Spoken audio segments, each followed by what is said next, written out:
Les instructions du président de la transition à propos de la Société gabonaise d'entreposage des produits pétroliers étaient claires. Porter son autonomie à 3 mois, augmenter la capacité de stockage des produits, constituer des réserves de sécurité et bien sûr délocaliser le siège administratif. Au moment de quitter la SGPP, le général de division Sylvain Florian Pangumbembo se satisfait des avancées significatives.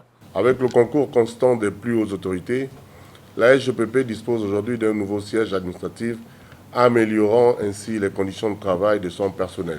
Concernant les 3 autres objectifs susmentionnés, des travaux d'envergure sont en cours de réalisation, malgré certaines contraintes techniques ayant occasionné du retard dans le déroulé des projets majeurs retenus dont le fort impact économique et social n'est plus à démontrer. Ancien président du conseil d'administration de l'Agence nationale de l'aviation civile, James Ozear Bukondo Moussosi, qui prend désormais la tête de ce conseil, arrive avec une expérience administrative qu'il compte mettre au service de la SGPP, tout en s'inscrivant dans la continuité des efforts consentis par son prédécesseur. Monsieur le Président du conseil d'administration sortant, votre héritage est une source d'inspiration et je m'efforcerai de poursuivre vos efforts avec la même rigueur et le même engagement.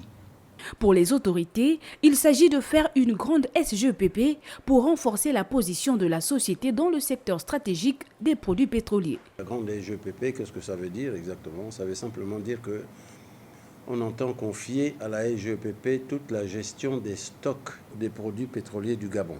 C'est-à-dire que partout où on souhaitera installer un stock quelconque de produits pétroliers, gaziers au Gabon, c'est quelque chose qui sera sous la gestion de la SGEPP.